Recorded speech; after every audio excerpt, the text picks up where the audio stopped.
बहुत पहले की बात है। एक गरीब इंसान अपनी गरीबी से परेशान हो गया था।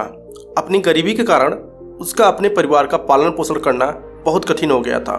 उसकी पत्नी और 2 पुत्र के भरण पोषण के लिए वो सक्षम नहीं था। इसकी चिंता ने उसके मन में उथल पुथल मचा दी थी। इसी तरह उथल पुथल के चलते उसने घर छोड़ भाग जाने का निर्णय ले लिया और एक रात चुपचाप अपना घर परिवार छोड़कर चला गया।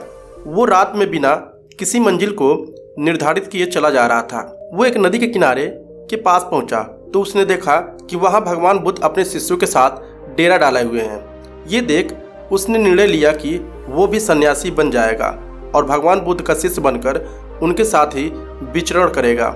ये निर्णय लेकर वो भगवान बुद्ध के डेरे में जाकर उनके चरणों में गिर गया और उनसे विनती करने लगा कि वह उसे अपना शिष्य बनाकर अपने साथ ही रख लें। भगवान बुद्ध ने उस गरीब इंसान पर कृपा करके उसे अपना शिष्य बना लिया। जब भगवान बुद्ध का काफिला आगे बढ़ा तो वो भी उनके साथ ही चल पड़ा। गर्मी का महीना था। भगवान बुद्ध का काफिला चलता जा रहा था। जब वो एक जंगल में पहुंचे तो सभी लोग पेड़ के नीचे विश्राम करने के लिए रुक गए। गर्मी के कारण भगवान बुद्ध को काफी जोरों की प्यास लगी थी। उन्होंने अपने नए शिष्य से कहा, यहाँ पास में सरोवर है, तुम जाकर वहां से निर्मल पानी ले आओ। भगवान बुद्ध का आदेश सुनकर नए शिष्य सरोवर से पानी लेने चल पड़ा। जब वे सरोवर के पास पहुंचा तो उसने देखा कुछ जंगली जानवर सरोवर में उधम मचा रहे हैं। परंतु वो जब सरोवर के एकदम पास पहुंचा तो सभी जानवर डर के भाग गए। उस शिष्य ने सरोवर के पास जाकर देखा कि सरोवर का पानी जानवरों के उधम मचाने के कारण काफी गंदा हो गया था। सरोवर के कीचड़ से गले पत्ते बाहर उभर कर आ गए थे।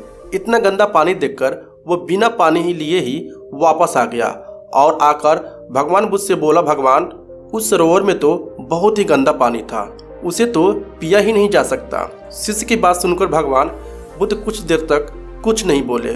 फिर उससे कहा, जाओ उसी सरोवर से जाकर पानी ले आओ। भगवान बुद्ध का ये आदेश सुनकर वो शिष्य पानी लेने तो चल पड़ा, परंतु मन ही मन में सोचता जा रहा था कि भगवान बुद्ध इतने गंदे पानी को पिएंगे कैसे। जब वो चलता हुआ सरोवर के पास पहुंचा तो ये देखकर चकित रह जाता है कि सरोवर का पानी निर्मल और स्वच्छ हो गया है। वो पानी लेकर भगवान बुद्ध के पास आता है और उनसे ये प्रश्न करता है कि थोड़ी ही देर में सरोवर का पानी इतना साफ कैसे हो गया। भगवान बुद्ध ने उसे समझाते हुए कहा, जब जानवर पानी में उधम मचा रहे थे तब उसका कीचड़ उभर आया था, परंतु कुछ देर शांत रहने पर कीचड़ वापस नीचे बैठ गया और पानी फिर से निर्मल हो गया। इसी प्रकार हमारे मन की भी स्थिति होती है। जीवन की भागदौड़ और कठिनाइयां हमारे मन में उथल पुथल पैदा कर देती हैं और तब हम गलत निर्णय लेते हैं। परंतु कोई भी निर्णय लेने से पहले अगर हम अपने चित्त को शांत रखें और धीरज पूर्वक बैठकर सोचें तो हमारे मन की उथल पुथल भी पानी की कीचड़ की तरह नीचे बैठ जाती है और तब हम जो निर्णय लेते हैं वो हमेशा ही सही होता है। इसलिए बुरे समय में इंसान को कभी भी धीरज नहीं खोना चाहिए।